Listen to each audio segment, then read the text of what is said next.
Putra Roh Kudus. Amin. Shalom Aleihim. Assalamualaikum. Kembali lagi bersama dengan saya Romo Aldo Tulungalu di channel Nasrani Indonesia. Ini satu-satunya channel yang membahas tentang agama, sains, dan juga sejarah. Saudara-saudara, pada kesempatan yang baik ini, topik yang saya angkat adalah Forbidden Chapter, ya, yaitu Yesaya 53, pasal terlarang bagi Yahudi.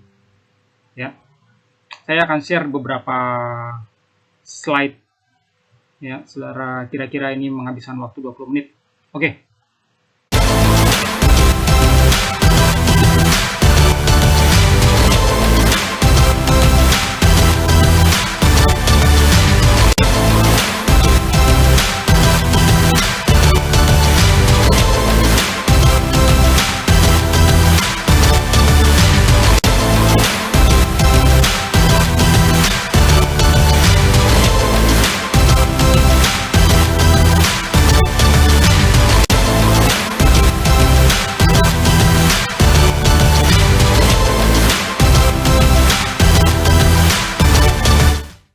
Saya tidak akan bacakan ayat per ayat di dalam Yesaya 53, ya. Saya akan ambil poin-poin pentingnya saja, gitu ya. Ini ada 12 ayat, saudara. Ya, mulai dari ayat yang pertama ini, ya, ada hubungannya dengan kekuasaan YHWH dinyatakan.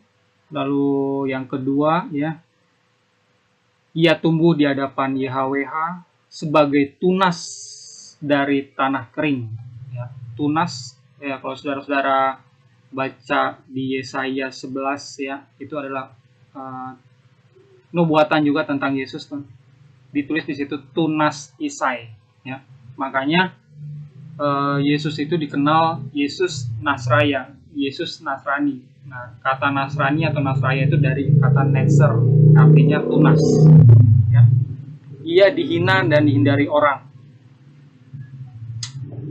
Terus yang biasa menderita kesakitan, ia sangat dihina sehingga orang menutup mukanya terhadap dia. Jadi memang di dalam pelayanannya banyak dia mendapatkan himpitan dari orang-orang, terutama dari Rabi Farisi dan dari Imam Saduki, gitu ya. Memang dihina, dicaci maki itu memang jadi makanan sehari-harinya. Nanti saya jelaskan mengapa itu bisa terjadi, ya. Di sini juga dijelaskan penyakit kita lah yang ditanggungnya, kesengsaraan kita lah yang dipikulnya. Jadi dia tuh sebenarnya nggak salah, ya. Kita mengira dia kena tulah, dipukul dan ditindas Tuhan. Lalu ada ayat yang terkenal, ya, di 53 ayat 5 ini. Di sini tercatat bilur-bilurnya kita menjadi sembuh. Biasanya ini kalau orang doa, umat Kristen berdoa untuk orangnya, orang atau jemaatnya yang sedang sakit, ya, temannya, kerabatnya, saudaranya yang sedang sakit, ini selalu biasanya diucapkan, bilur-bilurnya kamu menjadi sembuh, gitu. Nah, kenapa? Karena pada saat Yesus itu disalibkan, dia itu mengalami banyak bilur-bilur. Pada saat dia dicambuk, gitu, cambuknya ada 3 mata, ya. Lalu di ujung-ujungnya itu benda tajam, jadi begitu dicambuk itu bukan hanya robek tapi terambil gitu dagingnya, gitu. Terus di sini tetapi ia membiarkan dirinya ditindas dan tidak membuka mulutnya seperti anak domba yang dibawa ke pembantaian. Jadi maksudnya adalah kalau Yesus ini, ya, dia itu tidak kabur, ya. Pada saat dia ditangkap di Taman Getsemani, ya, dia menyerahkan dirinya, gitu ya. Lalu di saat pengadilan, ya, di depan imam besar pada saat itu, Kayafasnya sampai heran kenapa banyak tuduhan-tuduhan yang terarah kepada Yesus tapi dianya tuh kok diam aja, gitu. Nah, ini menggenapi ayat yang di sini. Lalu ia terputus dari negeri orang-orang yang hidup, itu artinya menggambarkan kalau orang ini yang dinubuatan ini memang akan mati. Memang Yesus kan mati pada akhirnya, ya. Dan dalam matinya ia ada di antara penjahat-penjahat. Jadi pada saat dia disalib memang dia sudah mati kan di atas kayu salib, jadi di kiri kanannya adalah penjahat-penjahat gitu. Pas ya. Ia menyerahkan dirinya sebagai korban penebusan salah gitu. Makanya di dalam teologi Kristen ya, itu sudah nggak ada lagi korban-korban untuk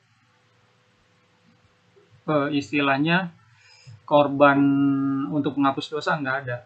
Tapi ya Yesus ini, karya salibnya Yesus ini yang menjadi puncak pengorbanan. Jadi kekristenan nggak perlu lagi bawa-bawa domba, bawa kambing gitu ya ke bait suci untuk disembelih, itu nggak perlu. Ya, terus di sini ada ayat yang terakhir, berdoa untuk pemberontak-pemberontak pada saat Yesus disalib ya. Dia menggenapi ini dengan cara apa? Dia berdoa kepada Bapa, Bapa ampunilah mereka karena mereka tidak tahu apa yang mereka perbuat gitu. Jadi di Nats 53 ini secara gamblang sekali, secara jelas sekali ya.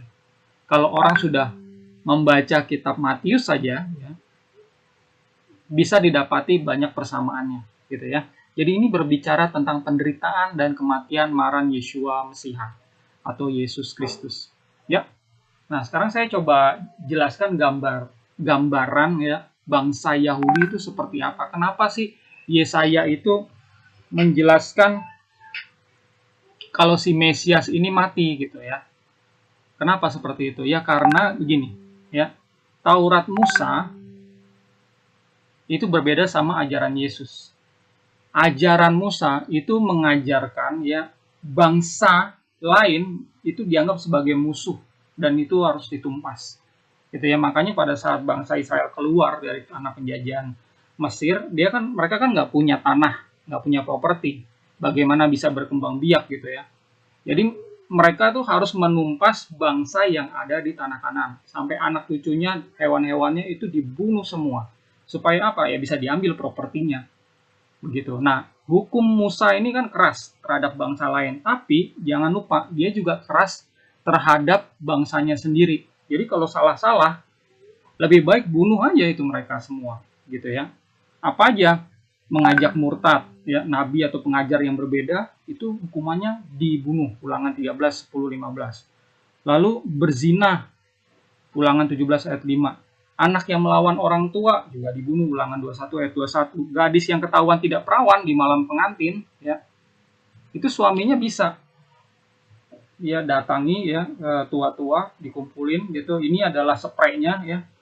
Oh, nggak ada bercak darahnya, berarti si wanitanya ini udah nggak perawan, ya, istrinya ini udah nggak perawan. Nah, dia bisa lepas dari ikatan pernikahan karena apa nih, harusnya dirajam, yang perempuan itu dirajam. Lalu yang kelima, orang murtad itu juga hukumnya adalah dibunuh. Ya, Ulangan 13, 15, 17, 16.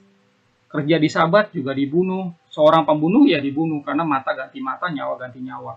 Incest, LGBT itu juga dibunuh. Memakan darah juga dibunuh. Sembelih korban di luar bait suci, menyerahkan anak kepada berhala, perdukunan, seks dengan wanita haid, imam yang melanggar kekudusan, bekerja saat pada hari raya yang harusnya libur, itu juga dibunuh gitu. Jadi ini emang suatu masyarakat kuno yang memang ya gaya hidupnya itu strict sekali. Salah sedikit bunuh, salah sedikit mati dirajam seperti itu.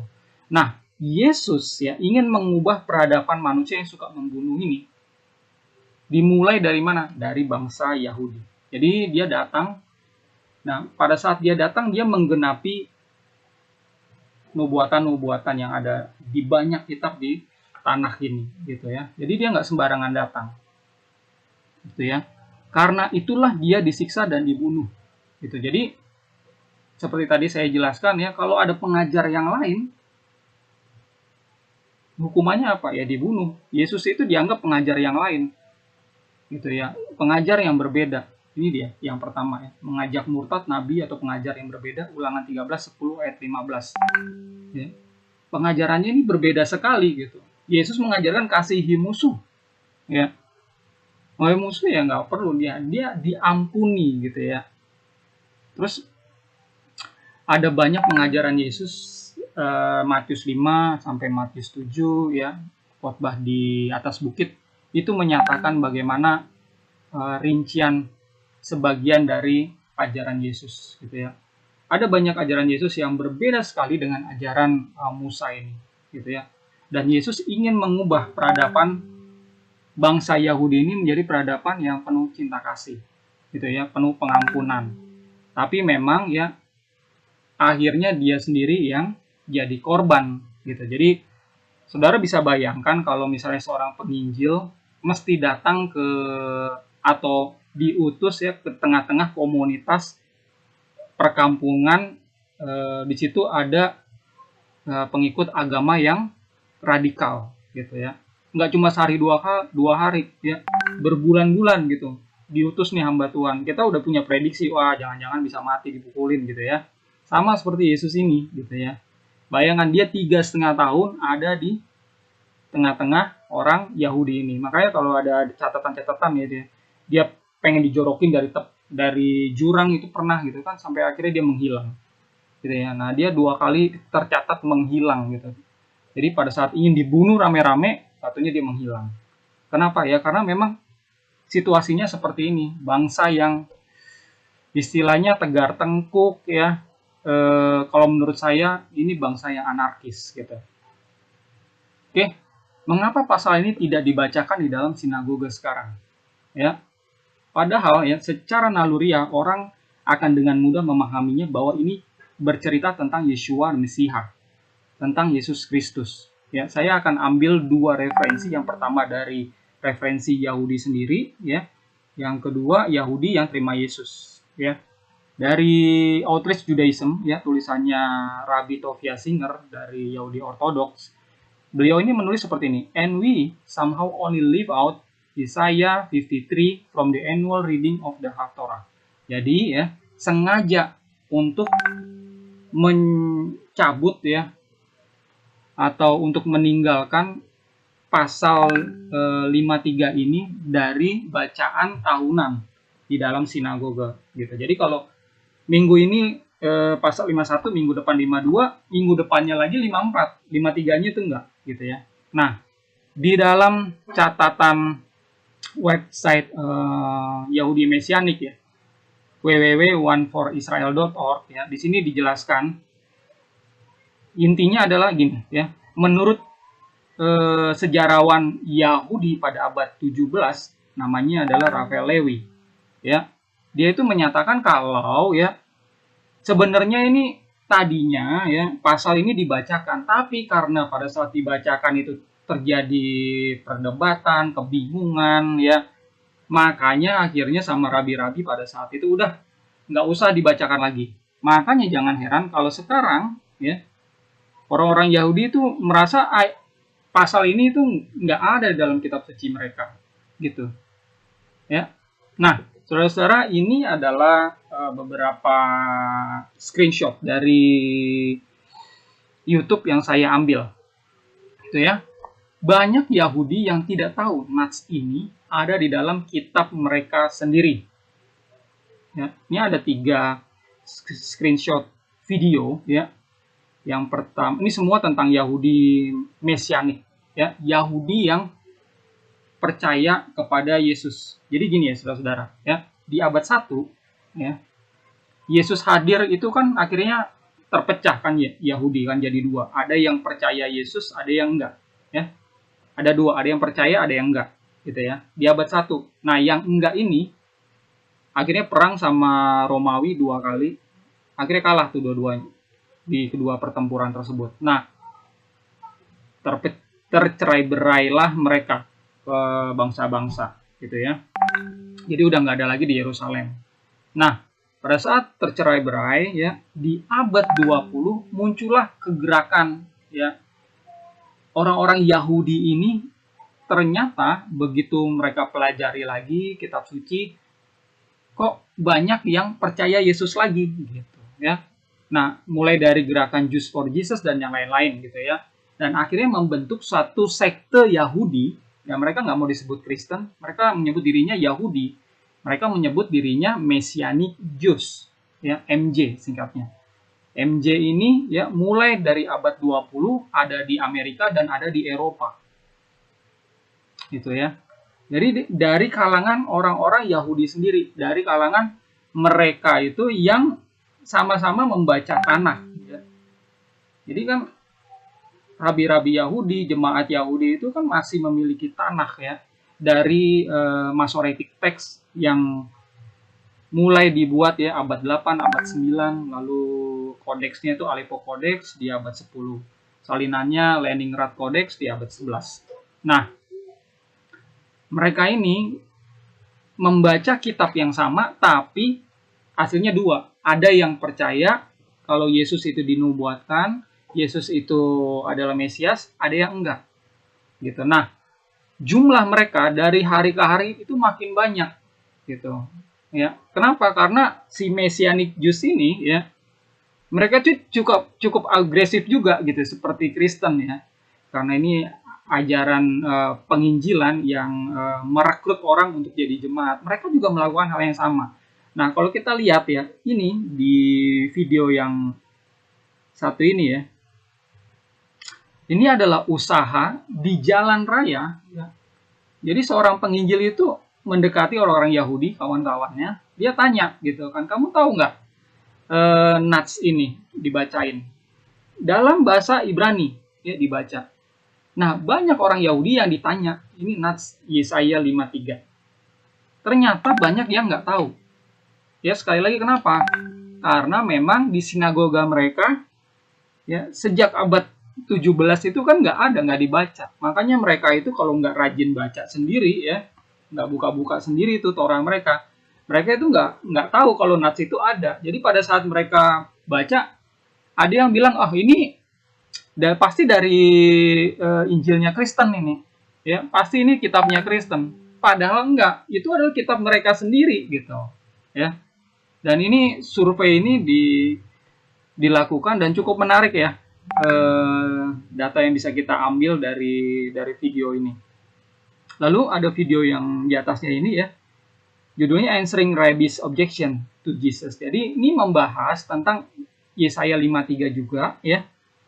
Kan rabi-rabi Yahudi itu juga ya seperti tadi yang saya sudah coba muat ya. Ada Judaism Outreach ya yang diprakarsai oleh Rabbi Tovia Singer. Nah, ini kan gerakan Yahudi supaya Yahudi itu nggak banyak murtad gitu kan. Nah, Yahudi yang coba membendung ini tuh mengeluarkan ajaran-ajaran ya, termasuk ajaran tentang Yesaya 53 ini menurut mereka itu seperti apa gitu ya. Nah, di video ini dijelaskan sama saudara-saudara Mesianik Yahudi yang mempelajari kitab itu juga gitu. Jadi kan ini seru ya, Yahudi battle sama Yahudi sendiri gitu ya. Jadi Yahudi Mesianik yang sudah percaya Yesus itu punya kecenderungan untuk ya share gospel, share kabar baik ini ya kepada teman-temannya, kepada Yahudi yang lain. Makanya jangan heran gitu ya, kalau pertumbuhan angka mereka itu cukup signifikan. Nah, di bawah ini ya, ini ada seorang ibu ya, seorang profesional ya. Beliau ini adalah, sorry saya lupa namanya, tapi beliau profesinya adalah seorang guru. Jadi begitu baca kitab Yesaya 53 ini kaget gitu. Intuisinya dia itu kerja, oh ini mirip sekali dengan kisahnya Yesus gitu ya. Dan akhirnya dibimbing sama Roh Kudus menerima Yesus sebagai juru selamatnya gitu ya. Jadi saudara-saudara, kalau saudara search ya di YouTube itu banyak kesaksian ya orang-orang Yahudi yang percaya Yesus, dan semuanya itu ya membaca kitab yang sama, tanah yang sama ya, dari naskah Masoretik ini. Mereka dari lahir diajar bahasa Ibrani, jadi mereka baca juga gitu ya. Nah, pada saat mereka baca akhirnya banyak yang menemukan kebenaran ini gitu. Jadi berbeda sama Yahudi yang Yahudi yang nggak percaya Yesus ya, tafsiran mereka berbeda gitu. Next, ini adalah page pertanyaan. Jadi sebenarnya ya video ini sebenarnya saya tidak mau buat video pengajaran ini ya. Saya mau posting video diskusi saya dengan seorang kawan saya yang mau masuk ke dalam Judaism. Jadi namanya Cahyo, ya, dia pindah tadinya percaya Yesus sebagai Mesias, ya, tapi karena belajar banyak pengajaran dari orang-orang Yahudi yang nggak percaya Yesus, makanya terpengaruh gitu, dan akhirnya memutuskan untuk pindah ke Yahudi. Itu adalah haknya gitu ya. Nah, tapi sayangnya karena 2 kali ngundang saya sampai yang terakhir kali ini nggak muncul-muncul, ya udah saya tinggalkan. Saya buatlah video ini gitu ya. Sebenarnya ada beberapa pertanyaan yang ingin saya ajukan ke dia gitu. Karena ini sebenarnya ya, kalau baca Yesaya 53 ini, itu kan ada 2 penafsiran kan ya. Ada yang bilang ini Yesus, ada yang bukan. Tapi kalau orang Yahudi ngomong itu ke Kristen, orang Kristen pasti ngotot itu adalah Yesus ya. Tapi ya, kalau ini dibacakan ke orang Yahudi itu bisa goyang imannya. Tadi saya udah sampaikan. Nah, saya ingin tanyakan sama teman saya ini, sebenarnya dia tahu nggak sih siapa aja orang-orang Yahudi? Ini kan jumlahnya ada ribuan, ya. Bahkan ada ilmuwan terkenal, ya, yang memang akhirnya percaya Yesus itu sebagai Mesias dan percaya nubuatan ini, gitu. Dan kalau saya seorang Yahudi dan saya meyakini kalau ini ya, Yesaya 53 ini bukan Yesus, apa yang saya lakukan adalah, saya akan menjadi rabi dan saya akan ajarin, saya akan edukasi saudara-saudara Yahudi yang lain, ya. Jadi saya akan tentang kebijaksanaan sinagoga itu skip atau menghindari atau menyembunyikan Yesaya 53 ini dari pembacaan Al-Torah di sinagoga. Jadi saya maunya ini harus dibacakan supaya apa, Yahudi itu tahu. Dan pada saat tahu ya, itu kan mudah jadinya diedukasi lebih jauh. Jangan sampai Yahudi akhirnya taunya di jalanan. Itu kalau saya Yahudi ya, gitu ya. Tapi kan saya adalah pengikut Yesus, jadi saya senang-senang aja gitu. Saya pikir ya, mau diplesetin seperti apapun tafsirannya, itu akan jadi janggal. Ya. Banyak yang dari mereka yang berpikir kalau Yesus ini atau orang-orang Yahudi ini, sorry ini tadi ada masuk jadinya ngeblank gitu ya. Jadi yang mau saya sampaikan adalah Yahudi ini kan, inilah battle di antara orang Yahudi sendiri gitu ya. Jadi Yahudi terpecah 2 ya, di abad 1 terpecah, di abad 20 juga terpecah. Ini adalah kesimpulan dari saya. Ada 4 poin ya untuk menutup video saya ini. Yesaya adalah nabi yang menubuatkan kedatangan Yesus dan kematian Sang Mesias Yesus. Ya, dia hidup di abad 8. Dia itu di antara raja-raja atau di antara bangsa Yehuda. Jadi di abad 10 ya, bangsa Israel ini pecah, ada yang utara, ada yang selatan. Nah, yang selatan ini disebut Yehuda. Yang utara ini disebut Israel Utara atau Israel, gitu ya. Jadi di abad 8 pada saat Yesaya ini muncul, bangsa Israel itu udah terpecah. Dan Yesaya ada di selatan, di tengah-tengah bangsa Yehuda, di istana raja-raja. Gitu ya. Saat Mesias datang dalam wujud Yeshua dan Mesia, dia tidak memaksakan ajarannya kepada siapapun. Makanya di abad 1 Yahudi terpecah 2 gitu ya. Yahudi yang menolak dia mulai di abad 20 mulai banyak yang murtad dan menerima dia dengan menyebut diri sebagai MJ, Messianic Jews ya. Jadi kalau orang Jawa, orang Medan, orang Batak, orang Sulawesi, Manado, Ambon dan lainnya mengikuti ajaran Messianic ini, jangan ngaku-ngaku Messianic Jews ya. Ya, bisa menyebut Messianic Ambon, Messianic Toraja, Manado, atau Messianic Nusantara gitu ya. Ini teman saya ini salah ngawur aja. Bilangnya Messianic Jews. Enggak, Messianic Jawa iya gitu ya.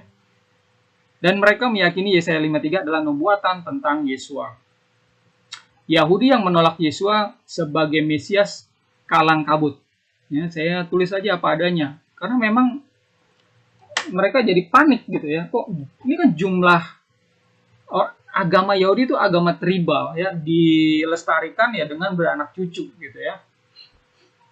Mereka juga nggak sebanyak orang Arab kalau melahirkan anak gitu ya.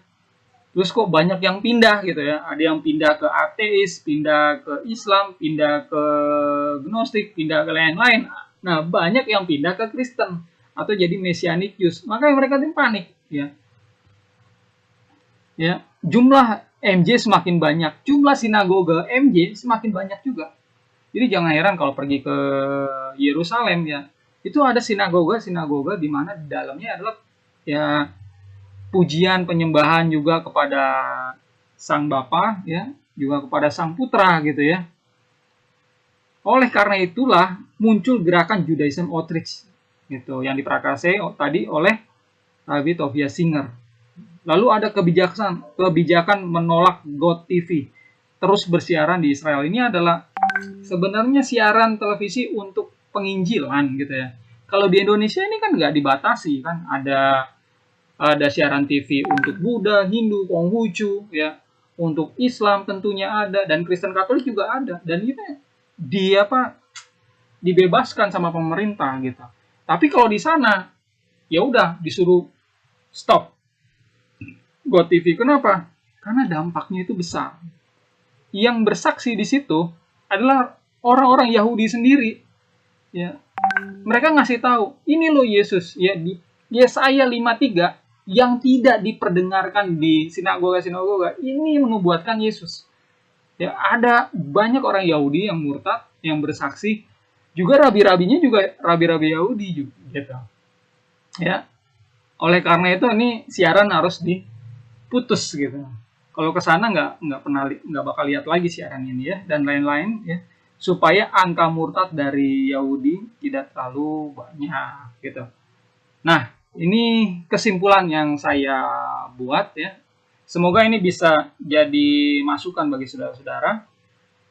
Kalau inilah pengajaran yang berkesinambungan ya. Di PL itu sudah dinubuatkan kehadiran Yesus. Kalau masih ada ya orang-orang Yahudi atau yang mau jadi Yahudi yang menolak, silakan, nggak apa-apa, itu adalah kebebasan ya. Tapi ya kebebasan juga kalau orang Yahudi sendiri membaca kitabnya dan beralih menjadi murid Yesus. Saya undur diri. Assalamualaikum, shalom aleichem, assalamualaikum.